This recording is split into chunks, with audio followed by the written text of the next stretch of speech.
At patungkol tayo dito sa nangyaring draw para sa FIBA Basketball World Cup qualifiers. Matatandaang si Gilas Pilipinas Deputy Coach Sean Chambers ang naatasang dumalo sa 20th FIBA International Basketball Federation World Cup 2027 qualifier draw sa Al-Hassam sa Doha, Qatar. At batay sa report, lahat pala ng 16 na lalahok sa 31st FIBA Asia Cup sa Jeddah, Saudi Arabia ay sasabak sa World Cup qualifiers na siyang magsisimula sa paparating na November at matatapos sa Marso 2027.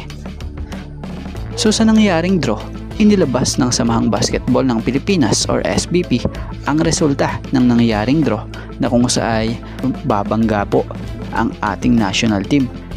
Nagilas Pilipinas sa Group A sa mga bansang gaya ng Australia, New Zealand at Guam.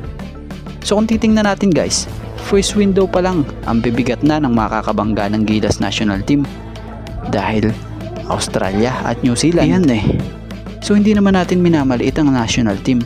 Kumbaga, talagang malalakas din talaga itong mga bansang ito. Kumbaga, dadaan lang talaga tayo sa butas ng karayom dito kung tayo'y mananalo. Pero magandang maging motibasyon dito dahil isa na gawin ng Gilas ay yung pagtalo nila noon sa Latvia. Isipin na lang nila kung kinaya nga nila noon ng Latvia walang imposible na kaya rin nilang talunin yung mga gaya ng powerhouse team na national team ng tulad nito, Australia and New Zealand. Sama na rin dyan yung Guam. Pero syempre, hindi rin dapat maliitin yung Guam. Mahuhusay at malalaki rin talaga ang mga ito.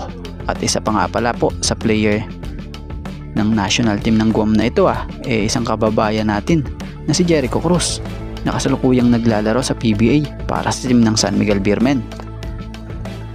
So mabalik tayo sa patungkol sa bracket na ito.